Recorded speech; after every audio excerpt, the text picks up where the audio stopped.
Muy bien, ya estamos conectados, amados hermanos. Aquí está el estudio y vamos a empezar a resumir más bien nuestro tema del pecado. ¿Lo recuerdan?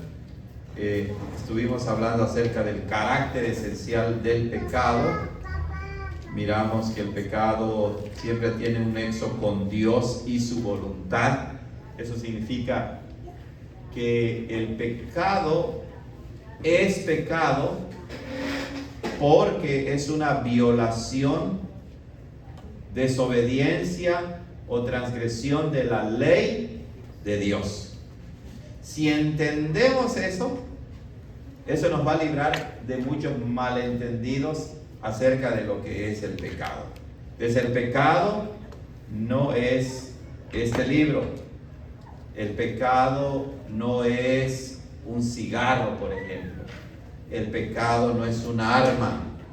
El pecado no es una cerveza. Todo eso no es pecado. Esas cosas son cosas creadas, fabricadas. El pecado no está en ellas. El pecado está ¿dónde?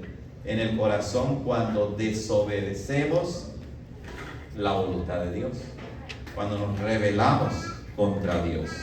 Y entonces usamos mal las cosas, ¿verdad? Le damos un mal uso. Bueno, dijimos que posee un carácter absoluto, es decir, el pecado es malo y condenable delante de Dios. No es que sea medio bueno o medio malo. No hay pecaditos delante de Dios. Todo es pecado delante de Dios cuando desobedecemos su voluntad. Y también dijimos que el pecado incluye culpa y polución. La verdad no recuerdo si llegamos hasta aquí, hermano. Sí, llegamos, ok. Entonces, el pecado tiene estos dos elementos, resumiendo. Cuando Adán y Eva pecaron, quedaron contaminados por el pecado, ¿verdad? El pecado ahora minó toda su vida. Pero además de eso, los convirtió en culpables. ¿Y por qué los convirtió en culpables? Si lo entendemos en el contexto de Génesis 2 y 3, nos damos cuenta que Dios había dado su ley o su mandamiento a Adán y a Eva y les dijo: no hagan esto. Si desobedecen, recibirán el castigo, el juicio. Entonces, ¿por qué el pecado incluye culpa? Pues porque Dios ya había mandado lo que debían hacer y lo que no debían hacer. Desobedecer a Dios los constituía en culpables, merecedores del juicio. Entonces, el pecado es corrupción, es decir, contaminación, mancha, pero también culpa. Todos somos culpables, ¿ok? Dijimos también que la sede del pecado se encuentra en el corazón. Dijimos que en la Biblia, cuando se habla del corazón, no se refiere estrictamente o técnicamente al órgano interno que tenemos del lado izquierdo, ¿verdad?, de nuestro cuerpo, sino es una forma de referirse a la esencia del ser humano, a lo más profundo del ser humano. Por eso es que en Efesios 4:23 dice: sobre todas las cosas que debes guardar, guarda tu corazón, porque de él mana la vida. Incluso biológica, anatómicamente hablando, ¿verdad?, el corazón es un órgano central en el cuerpo humano. Por eso es que la Biblia lo utiliza como una figura que describe la esencia del hombre. Por eso la Biblia dice también que Dios cambia nuestro corazón. Entonces no nos quita el corazón que tenemos y nos pone otro, ¿verdad? Es de una manera espiritual, figuradamente. Dios nos quita el corazón de piedra y nos da un corazón suave, de carne. Espiritualmente hablando significa Dios cambia nuestra actitud de rebelión, de desobediencia, de ceguera, de sordera ante sus mandamientos, para darnos vista otra vez, para darnos vida, para darnos oídos que escuchen. Cambia el corazón. Engañosa es la gracia, dice, ¿verdad? Y vana la hermosura. No me equivoqué. Estaba pensando en Jeremías. Estaba yo en Proverbios. Cuando Jeremías dice que el corazón del hombre es perverso. Vamos a leerlo ahí. Ahí lo tenemos. De hecho, Jeremías 17:9. Me equivoqué con la cita de Proverbios, ¿verdad? 17:9 dice, Jeremías 17:9, en la página 813, dice, engañoso, eso es lo que quería, engañoso es el corazón más que todas las cosas y perverso. ¿Quién lo conocerá?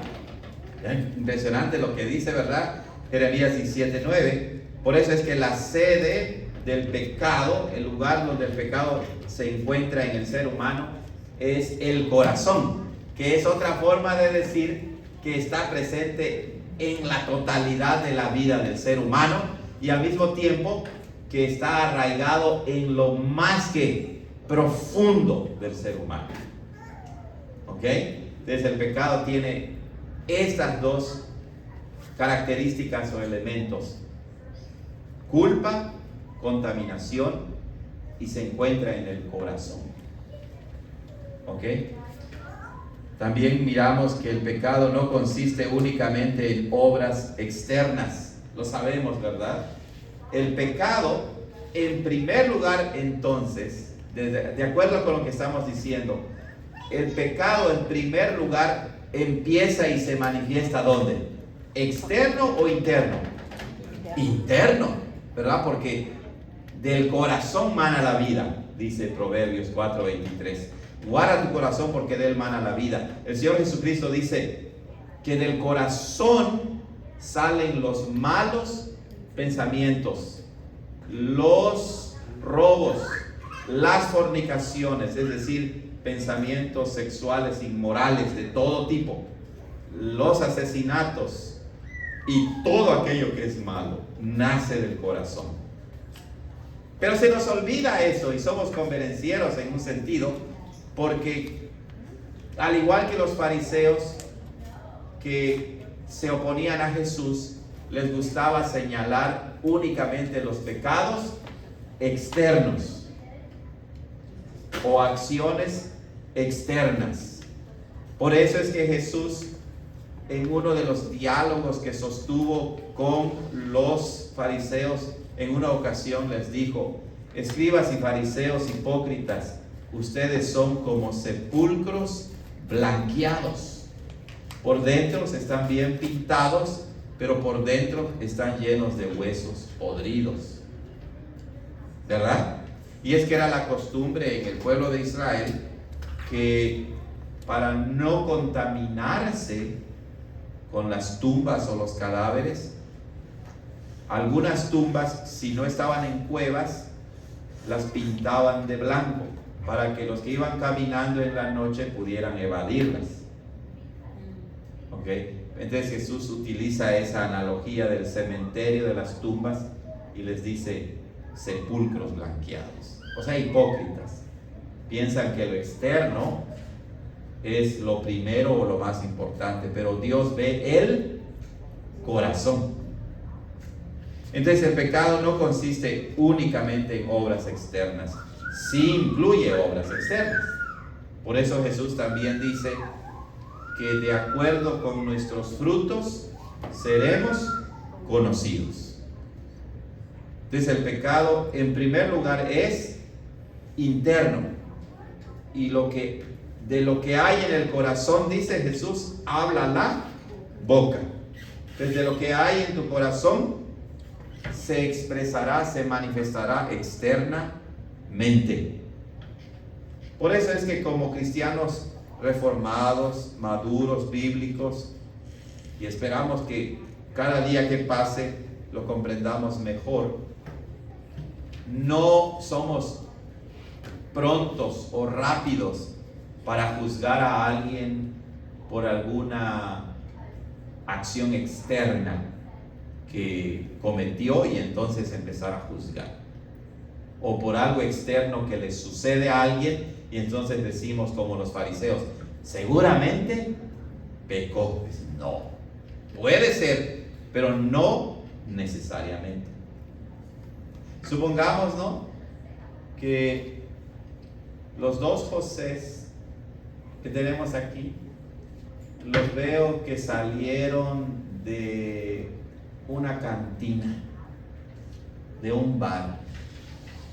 Pues, ¿qué es lo primero que piensan los cristianos? Pues ahí están esos dos borrachos sinvergüenzas, ¿verdad? Que van a la iglesia y uno nunca sabe, a lo mejor fueron a reparar allá algo, a lo mejor andaban buscando a un hijo, uno nunca sabe, ¿verdad? Pero nosotros somos prestos a juzgar. Y generalmente juzgamos según un criterio meramente externo. Y se nos olvida que el pecado en primer lugar es interno. ¿Ok? Entonces, el pecado no consiste únicamente en obras externas. Y ahora vamos a entrar al inciso C, que se titula Puntos de Vista.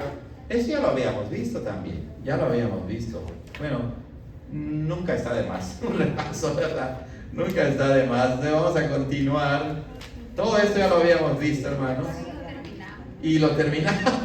Ok, ya lo terminamos. Bueno, entonces vamos a entrar a un aunque están las preguntas de repaso, podemos hacer las preguntas de repaso, ¿verdad? Okay. Entonces vamos a entrar al nuevo tema o quizá tal vez ya había entrado, el pecado en la vida de la raza humana. Y no recuerdo esto. No, creo que no. Creo que no, creo que sí. Me parece que habíamos visto algo porque... Ok, vamos a empezar entonces aquí. Es un tema interesante. Cuando estudiamos el pecado, como comentamos en las clases anteriores, nos damos cuenta de la profundidad del tema. ¿Ok? Y entonces nuestra comprensión del pecado llega a ser más amplia y más profunda. Y nos damos cuenta que por un lado es sencillo, pero por otro lado es profundo el tema. Entonces vamos a ver cómo el pecado se manifiesta en la vida de la raza humana. Entonces empezamos con la relación entre el pecado de Adán y el de sus descendientes. ¿Ok? Hay algunos términos que no se preocupen si no los entienden. No vamos a hacer mucho énfasis en ello porque no es el punto central. El doctor Berkhoff dice, los pelagianos niegan que haya una relación necesaria entre el pecado de Adán y el de sus descendientes.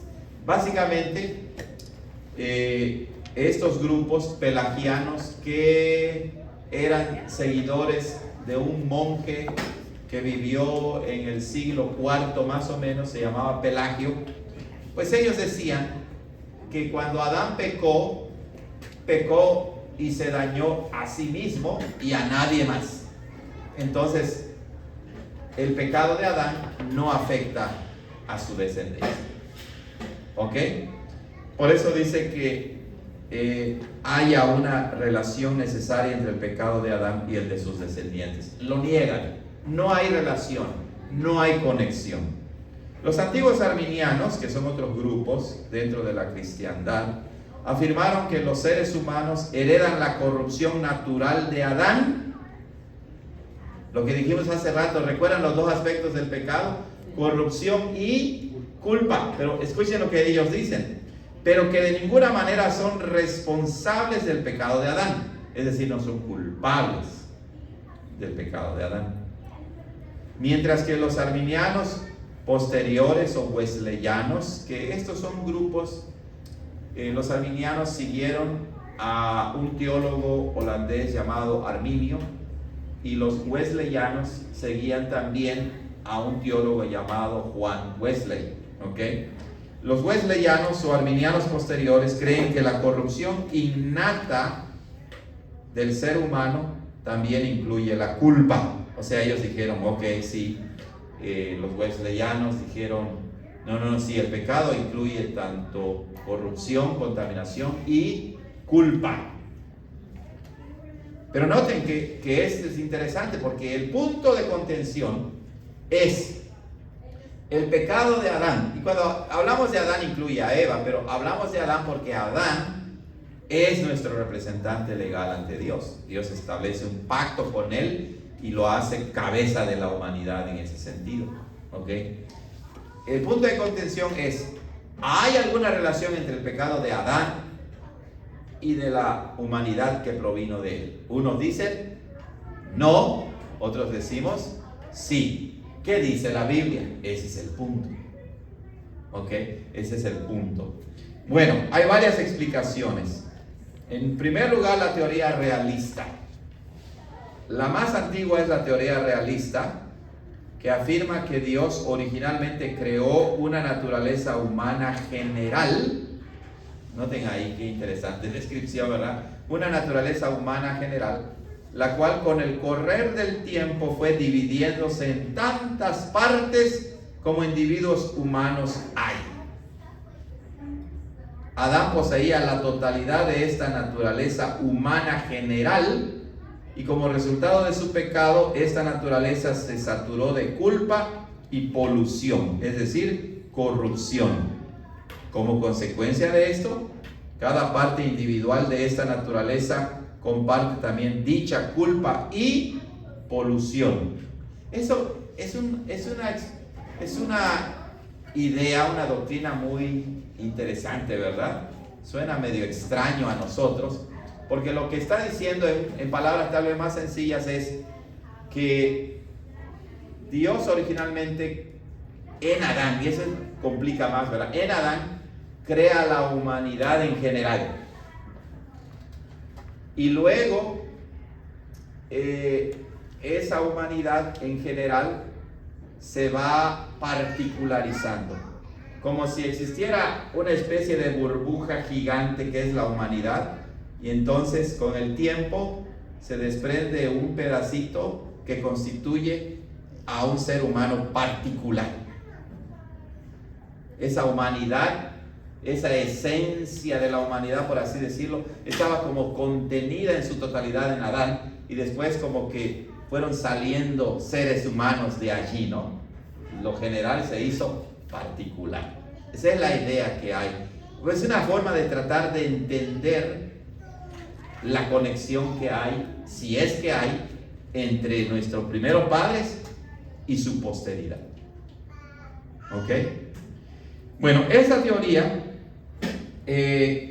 no explica la razón por la que somos responsables solamente por el primer pecado de Adán y no por el resto de sus pecados cometidos por la misma naturaleza humana o por los pecados del resto de nuestros antepasados. Esto es muy interesante. Les digo, suena un poco abstracto, pero si seguimos el argumento, tiene sentido. Lo que esto quiere decir es que, de acuerdo con esta idea, nosotros no solamente seríamos culpables por el pecado original, sino seríamos culpables entonces de todos los pecados que Adán cometió posteriormente a la caída. Pero eso no lo explica esta posición. Si somos estrictos, entonces, si somos como una emanación de Adán, pues entonces Adán se va con nosotros en ese sentido, y estamos tan conectados que no solamente heredamos de Adán el pecado original que consiste en la culpa y corrupción, sino también seríamos culpables de todos los demás pecados que Adán hizo en su vida. ¿Ok? Bueno, nosotros no estamos de acuerdo con eso. Dice, o por los pecados del resto de nuestros antepasados. Claro, si cada ser humano es solamente una individualización de esa naturaleza humana general, pues todos estamos conectados de alguna manera que pues seríamos culpables del pecado de todos, ¿verdad? O sea, yo sería culpable de los pecados de Julio, Julio de los míos, y de esa manera. Pero no podemos aceptar eso porque la Biblia dice, el alma que pecare, esa morirá. Sí, la humanidad en general ha pecado en Adán, pero al mismo tiempo hay una particularización, una individualización, es decir, cada individuo peca y Dios lo castiga por su pecado, además del pecado original que heredamos de Adán. ¿Ok? Bueno, ni tampoco responde a la pregunta de por qué Cristo no fue hallado responsable por el pecado de Adán, dado que aquel ciertamente compartió la misma naturaleza que en Adán pecó. Claro, eso complica más cómo explicar, ¿verdad?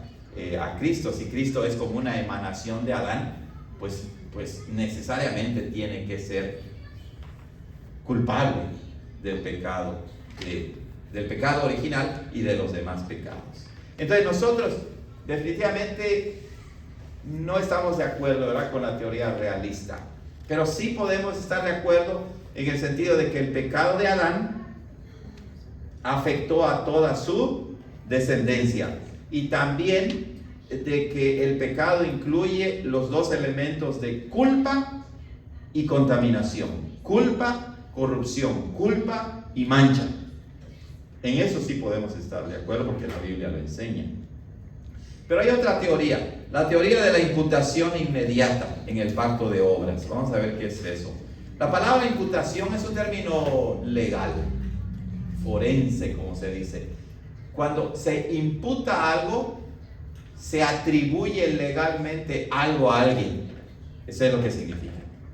¿Ok? Entonces, según este punto de vista, Adán poseía una relación doble con sus descendientes. Esto es lo que hemos explicado.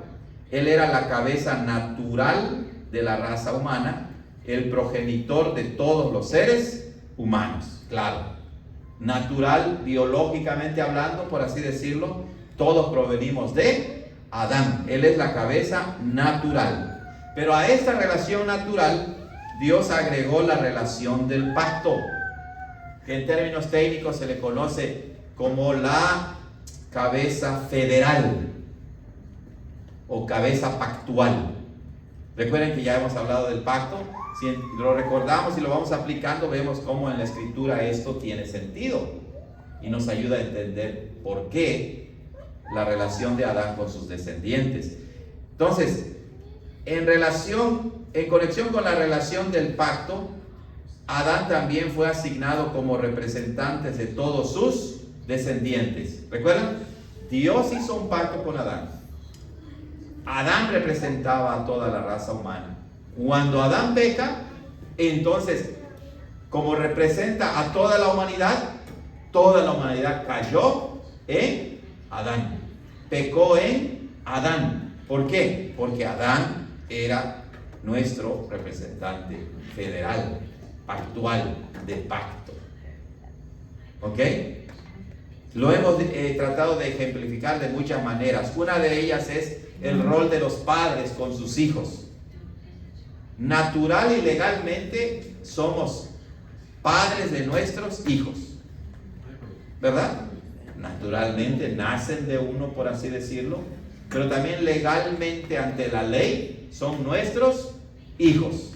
Entonces, si el padre despilfarra todo su dinero, no solamente le va a afectar a él, le va a afectar también a sus hijos. Si el padre y la madre administran bien su dinero, pues como ellos son la cabeza natural y federal de sus hijos, pues se va a beneficiar también a sus hijos. ¿Se dan cuenta? Toda la vida hemos dicho, se guía por esta relación de pacto, aunque no estamos conscientes. Toda la vida es así en realidad. Dijimos, en el caso de los presidentes, ¿no?, de los países, firman grandes tratados que implica que están firmando en nombre de quién, de todos nosotros, aunque nosotros no estemos allí, ¿no? Pues por ejemplo,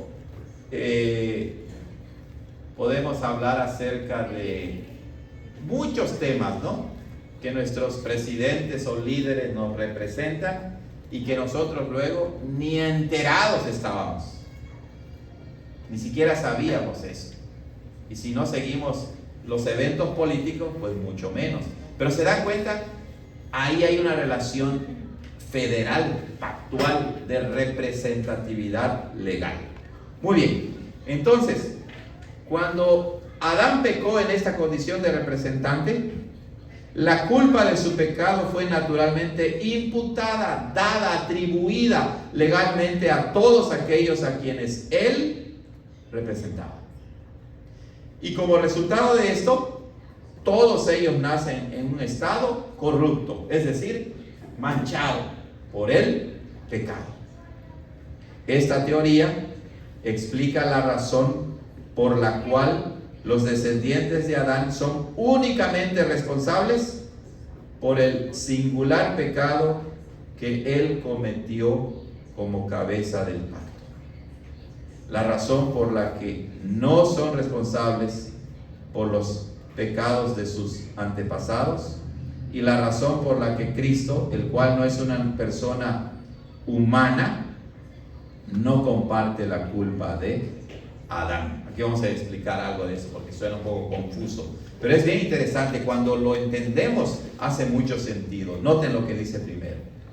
Lo que dice es que esta teoría explica la razón por la cual los descendientes de Adán son únicamente responsables por el primer pecado que él cometió como cabeza del pacto. Esa idea es muy importante. Entonces, cuando Adán peca como nuestro representante, como nuestra cabeza federal,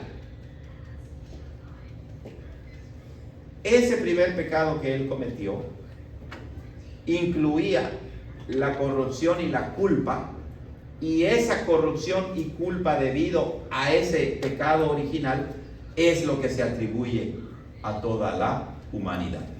No se nos acusa por los demás pecados que Adán cometió. ¿Ok? Y por lo mismo, no somos culpables de los pecados que todos los demás cometan. Somos culpables y estamos manchados por el pecado original, que significa el pecado, el primer pecado de Adán como nuestro representante federal, que al pecar nos representaba y entonces nos afectó a todos, nos hizo contaminados y culpables por el pecado. ¿Ok? Eso es muy importante. Esto entonces nos libra de pensar que somos culpables por los pecados posteriores que Adán y Eva cometieron. No. Pero ya tenemos la culpa y la corrupción que heredamos del primer pecado de Adán. ¿Ok?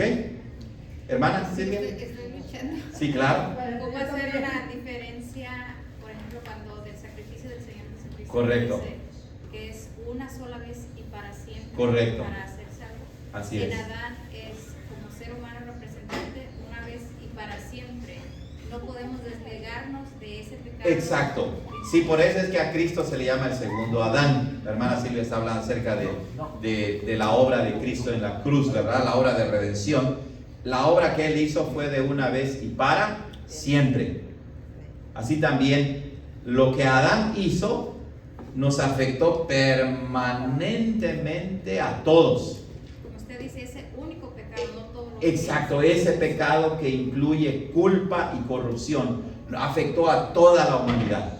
En un sentido podríamos decir, o podemos decir, el primer pecado de Adán que ha afectado a toda la humanidad, que nos hace culpables y nos mancha, nos corrompe por el pecado, ese pecado también es para siempre, a menos que Cristo intervenga y nos libre de la condenación del pecado. Y eso fue lo que Cristo hizo. Pero los que no están en Cristo y están en Adán, es decir, O solo en Adán. solo en Adán, y rechazan a Cristo, no tienen esperanza de ser rescatados de la corrupción y condenación del pecado. ¿Ok? ¿Se dan cuenta?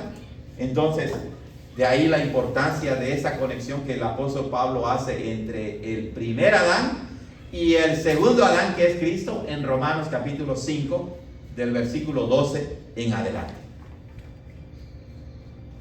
Por eso es que si vamos a Romanos 5:12, van a encontrar una frase bien interesante que Pablo dice ahí. En Romanos 5:12, él dice: por tanto, así como el pecado entró en el mundo por un hombre.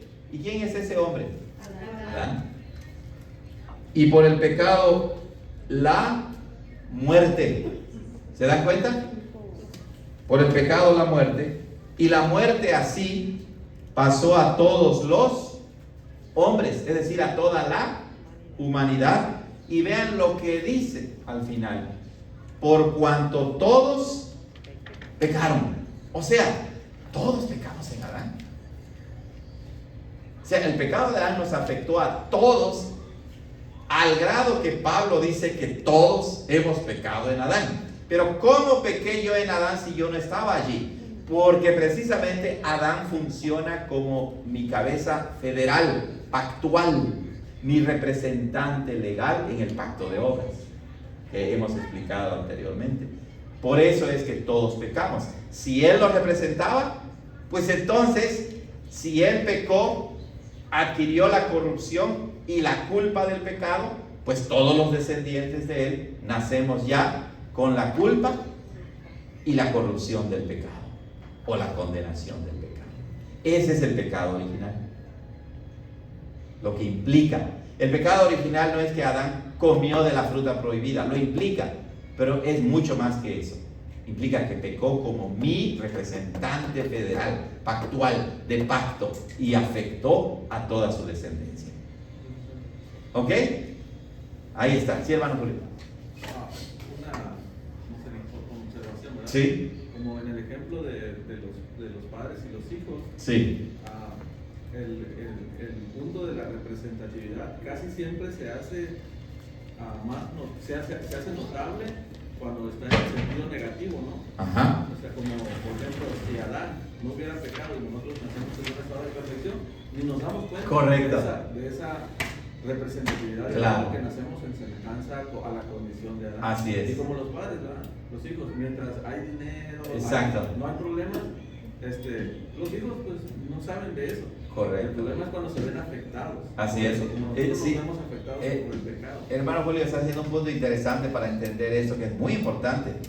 Claro que nosotros, como se dice popularmente, respingamos cuando algo nos afecta de manera negativa, ¿verdad?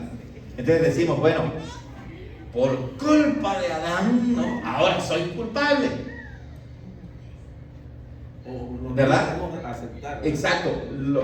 Nos rebelamos ante esa realidad, pero sabemos que hemos sido afectados. Pero ¿qué tal si Adán no hubiera pecado? Es como con un padre, explica nuestro hermano, cuando los padres se portan bien, les va bien, cuidan de sus hijos, pues sus hijos felices.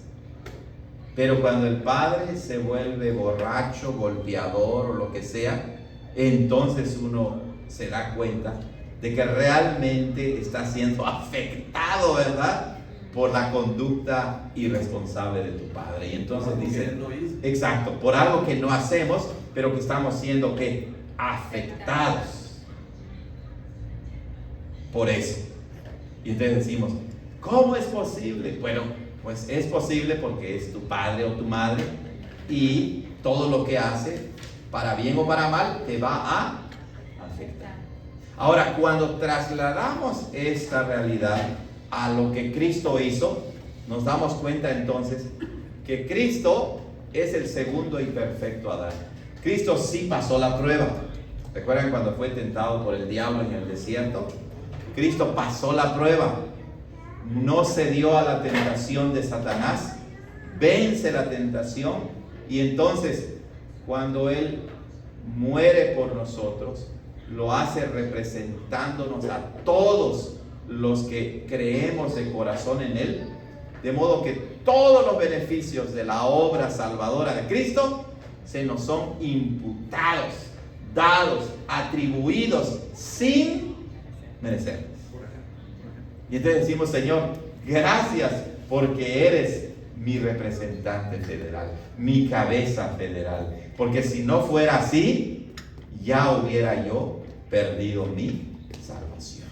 Pero entra dos Sí, hermano. cosas, que por ejemplo en Cristo es positivo siempre. En Cristo es positivo siempre. Pero en Adán es negativo lo que nos afectó, pero no, en un punto también es positivo porque venimos de Él, ¿verdad? No debemos despreciar a ver que somos de Adán, ¿verdad? En un sentido, porque Pero eso somos es de seres forma humanos. natural. Ajá. Correcto, correcto. Sí, o sea, el plan de Dios era pues que todos descendemos de nuestros primeros padres. Es parte del plan y de la creación de Dios.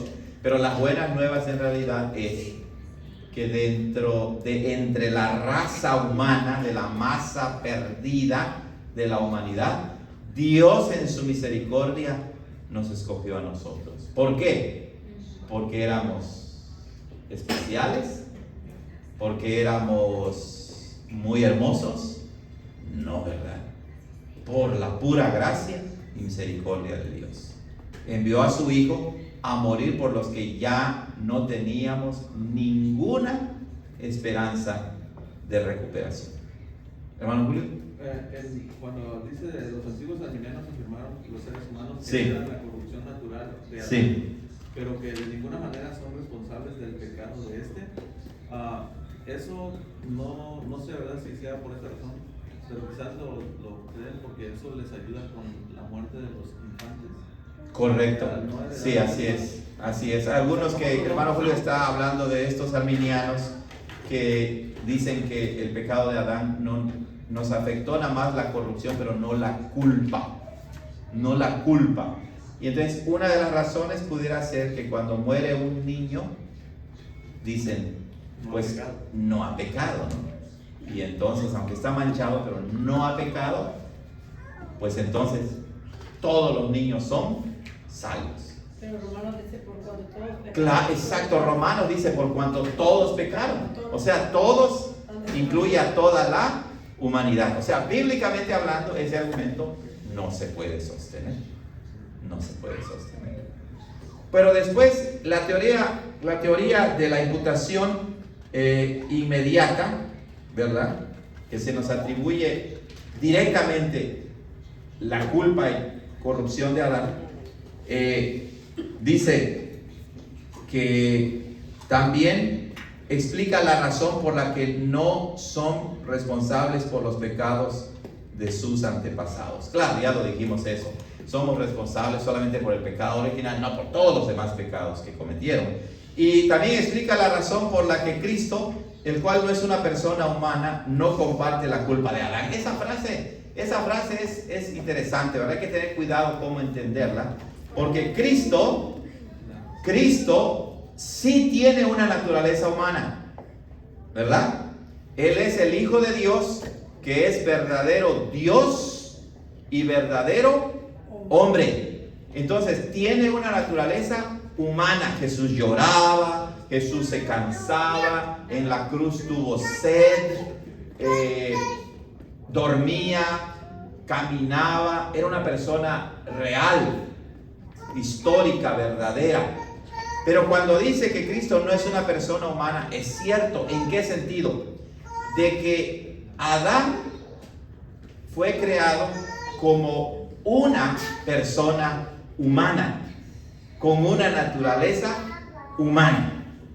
Pero Cristo no solo es, o no solo tiene una naturaleza humana. En primer lugar, Cristo es el Hijo eterno de Dios. Y entonces, en ese sentido, Él no es una persona humana. Él es una persona divina que tiene una naturaleza humana.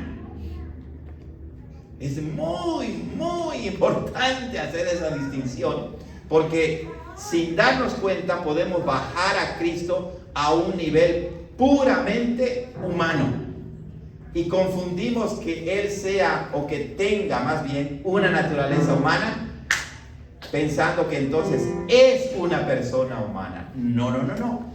Tiene las características de una persona humana porque era verdadero humano, pero Él es en primer lugar una persona divina.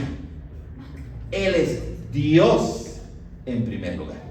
Tan profundo. Claro, es tan profundo, pero tan hermoso, porque entonces te das cuenta de quién es tu Salvador. No es Buda, por ejemplo, no es Gandhi.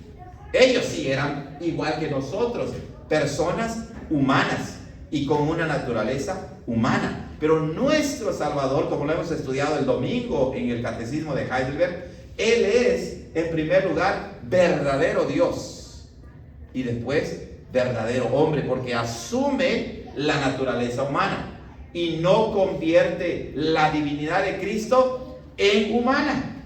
No, ni la humana se deifica o llega a ser Dios. Cristo entonces es, en primer lugar, una persona divina. Y por eso es que Él no comparte la culpa de Adán. Además de que en su naturaleza humana, Cristo fue concebido no de manera natural de la relación entre un hombre y una mujer, sino que en su naturaleza humana, Él fue concebido por la obra milagrosa y poderosa del Espíritu Santo, y eso lo preserva de heredar la naturaleza corrupta, pecaminosa y culpable de Adán, nuestro representante federal. ¿Ahí vamos? Difícil de entender, pero no lo podemos entender porque porque los dioses, correcto, si lo entendiéramos, exacto. Podemos entender la relación que tenemos con Cristo por gracia, pero no podemos entender en su totalidad cómo Él puede ser Dios y hombre al mismo tiempo. Pero sí podemos entender los beneficios de eso, porque eso significa que Él, como el segundo Adán, es el perfecto Adán. Él nunca pecó. Él es Dios. Él es eterno. Su salvación es eterna, perpetua, por los siglos de los siglos. De manera que si estás en Cristo, en unión con Cristo, nunca perderás tu salvación. Siempre cuando se habla del pecado o de la representatividad Ajá. de Adán, se tiene que hablar del Cristo, o sea, de las grandes diferencias Claro, que hay. hay entre Adán y Cristo hay semejanzas. Es decir, Adán es nuestro representante, Cristo es nuestro representante. Adán es una persona humana, Cristo tiene una naturaleza humana y por eso nos representa también a nosotros. Por eso el Hebreos dice que Él no vino a salvar a los ángeles, sino a los hombres, a nosotros, y por eso se hizo humano. Así como lo que Adán hizo afectó a toda su posteridad, lo que Cristo hace afecta a todos los que están en Él. ¿Cuáles son las diferencias? Pues la diferencia nada más y nada menos es que Cristo es divino, una persona divina. Él es el perfecto representante. Lo que Él hizo perdura por toda la eternidad. Y cuando Cristo nos restaura, hermanos, cuando Cristo nos salva, no nos lleva a la condición original de Adán y Eva en el paraíso. No. Nos lleva a una condición mucho mejor y garantizada de que nunca volveremos a caer. Porque Él hizo la obra por nosotros. Por eso es que hay que tener cuidado cuando los hermanos evangélicos dicen, se pierde la salvación. No, o sea, ten cuidado con lo que estás diciendo. Se pierde la salvación quiere decir que entonces la obra de Cristo no es perfecta, no es eterna. Bueno, y si se pierde la salvación, Cristo tiene que morir otra vez. No se pierde. Pues no, ¿verdad? Entonces, ¿se dan cuenta? Nosotros decimos, no. Uno puede caer en pecado, uno puede ser disciplinado duramente por Dios. Y muchos que decían ser cristianos y que parecía que sí, pero se apartaron, es que en verdad nunca fueron. El apóstol Juan lo dice, salieron de nosotros para que se manifestase que nunca fueron de nosotros.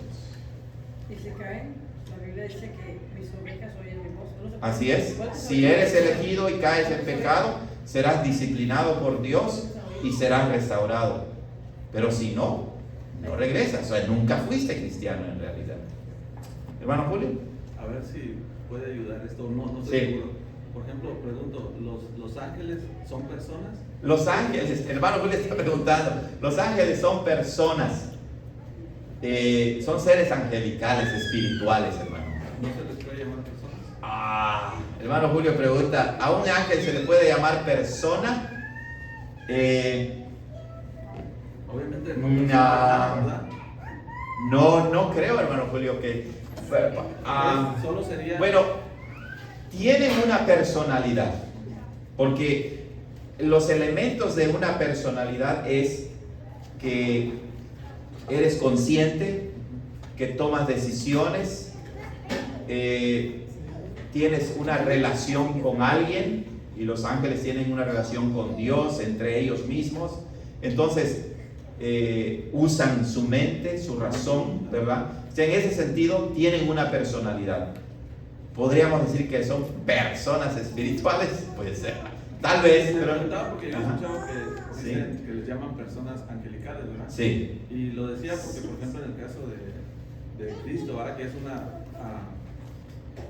persona divina. Correcto. Que contrajo una naturaleza humana. Asumió, sí, tomó para sí. Ajá. Para entenderlo, ¿verdad? O sea, se ayuda a verlo en otro, no sé cómo decirlo. Viéndolo en los ángeles, por ejemplo. Sí. Si un ángel, siendo una persona angelical, ¿verdad? Sí. Y adopta o asume una naturaleza humana, Sí. ¿verdad? Sucedería lo mismo que con Cristo, ¿verdad? Nomás como para ejemplificar que Cristo, siendo ya una persona divina, Ajá. asumió una naturaleza humana. Sí. Para no decir que era una persona humana, ¿verdad? Como es lo que no queremos. Correcto. Sí. Pues es un tema profundo. Se dan cuenta, cuando uno entra a esto, realmente se da cuenta de la profundidad de la palabra.